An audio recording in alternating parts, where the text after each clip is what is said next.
Les alcools, structure, propriétés et réactivité. Une exploration détaillée de ces composés organiques essentiels en chimie. Sommaire.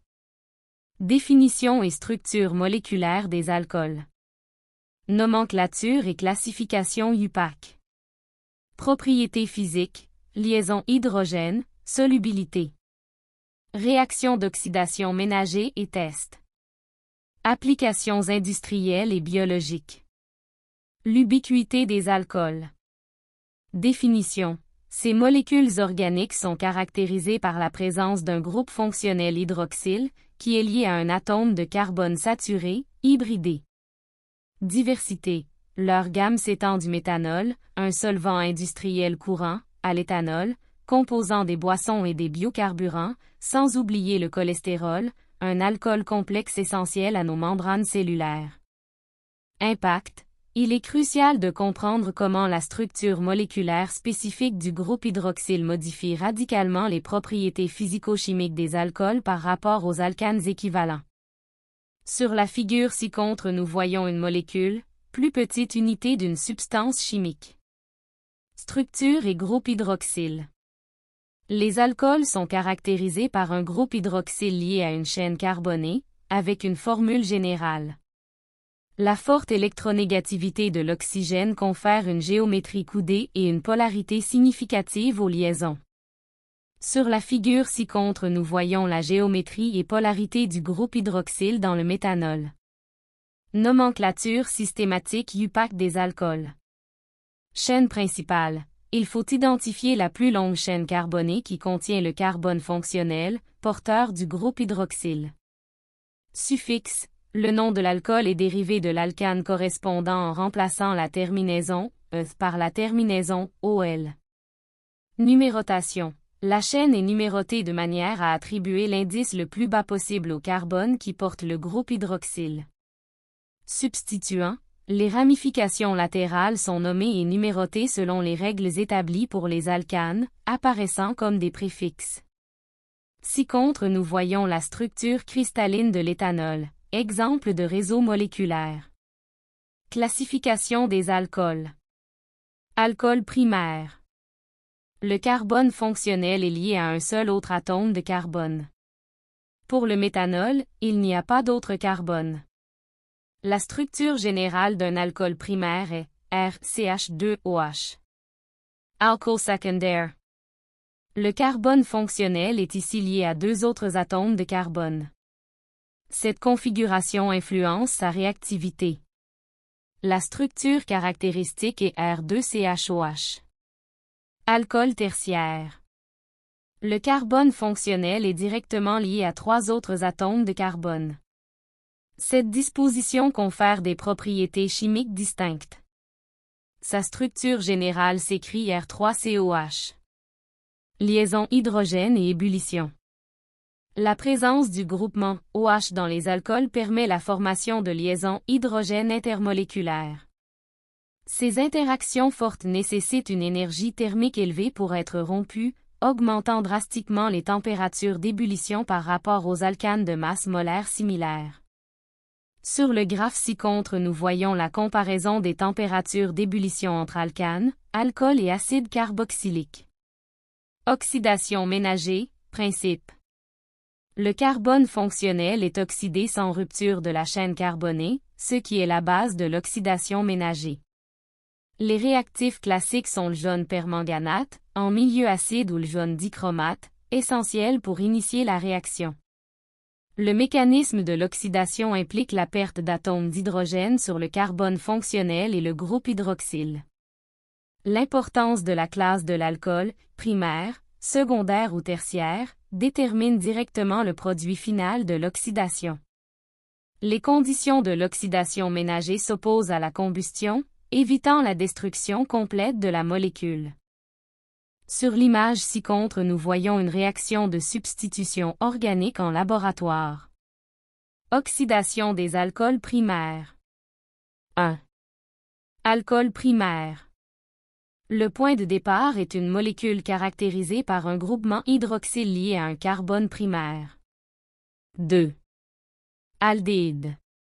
La première étape d'oxydation conduit à la formation d'un aldéhyde, composé avec un groupement carbonyl terminal, de formule RCHO. Ce produit est obtenu sous défaut d'oxydant ou par distillation. 3. Acide carboxylique. L'oxydation subséquente de l'aldéhyde, si l'oxydant est maintenu en excès, mène à la formation finale d'un acide carboxylique, représenté par la formule RCOOH. Alcool secondaire. L'oxydation des alcools secondaires produit exclusivement une cétone. Le carbone fonctionnel ne possède qu'un seul atome d'hydrogène. Cela empêche une oxydation ultérieure ménagée. Alcool tertiaire. Les alcools tertiaires ne subissent aucune oxydation ménagée. Leur carbone fonctionnel est lié à 3 autres carbones, sans aucun. L'oxydation exigerait la rupture d'une liaison. Test d'identification caractéristique. Pour valider les produits d'oxydation des alcools, des tests chimiques spécifiques sont employés. Le DNPH identifie les composés carbonylés, aldéhydes et cétones, tandis que la liqueur de Fehling et le réactif de Tollens sont exclusifs aux aldéhydes. Leur application combinée permet de distinguer si l'alcool initial était primaire ou secondaire. Production et application des alcools. Hydratation des alcènes. La production industrielle d'alcool s'effectue souvent par hydratation d'alcènes, catalysée par un acide fort comme L. Cette méthode est cruciale pour des alcools comme l'éthanol. Sur la deuxième image, nous voyons la fermentation biologique. La fermentation, processus biologique, convertit le glucose en éthanol et dioxyde de carbone, et grâce à l'action de levure. C'est une voie naturelle pour l'éthanol. Usages multiples. Les alcools servent de solvant, méthanol, d'antiseptique, éthanol, et de carburants écologiques, bioéthanol. Leurs applications sont variées et essentielles. Exemple résolu. Conformément aux règles de l'UPAC, Union internationale de chimie pure et appliquée, effectuez les tâches suivantes pour approfondir votre compréhension de la nomenclature et de la classification des alcools. 1. Nommer la molécule d'alcool qui possède une chaîne carbonée principale de 6 atomes de carbone, un groupe hydroxyle, fixé sur le deuxième carbone, C2, et un groupe éthyle, positionné sur le quatrième carbone, C4. 2. Établissez la formule semi-développée correspondant au nom systématique, 3,3-diméthylbutan, 1-OL. 3. Pour chacune des molécules décrites précédemment, la première nommée et la seconde dont la formule est établie, déterminer et justifier leurs classes respectives, primaire, secondaire ou tertiaire. Exercice 1. Nommer une molécule. Identification de la chaîne principale et des substituants. La plus longue chaîne carbonée contenant le groupe hydroxyle est de 6 carbones, hexane. Le groupe hydroxyle est sur le C2, donc un hexan, 2-OL. Le groupe éthyle est sur le C4. Le nom complet est donc 4-éthylhexan, 2-OL. Exercice 2. Établir la formule semi-développée. Analyse du nom. Le butane 1-OL indique une chaîne principale de 4 carbones avec un groupe hydroxyle sur le premier carbone. Le 3,3-diméthyle indique 2 groupes méthyl sur le troisième carbone. La formule semi-développée est CH3, 3C, CH2, CH2OH. Exercice 3. Déterminer la classe des alcools. Pour le 4-éthylhexan 2-OL, le carbone portant le groupe hydroxyle est lié à 2 autres atomes de carbone, le C1 et le C3 de la chaîne principale. Cet alcool est donc un alcool secondaire. Pour le 3,3-diméthylbutan 1-OL, le carbone portant le groupe hydroxyle est lié à un seul autre atome de carbone, le C2 de la chaîne principale. Cet alcool est donc un alcool primaire. Conformément à notre compréhension des règles de nomenclature, nous allons maintenant appliquer les principes de réactivité chimique pour prédire les produits d'oxydation d'alcool variés. Analysez les scénarios suivants pour déterminer les devenirs chimiques. 1. Lorsque le propane 2-OL réagit avec un excès d'ion permanganate, Quel est le produit principal formé et pourquoi, en considérant la classe de l'alcool? 2. Si le butane 1-OL est soumis à une oxydation modérée, quels sont les deux produits organiques intermédiaires possibles? Comment pourriez-vous distinguer ces produits expérimentalement? 3. Expliquez pourquoi le 2-méthylpropane 2-OL demeure inerte, non réactif, dans ces conditions d'oxydation.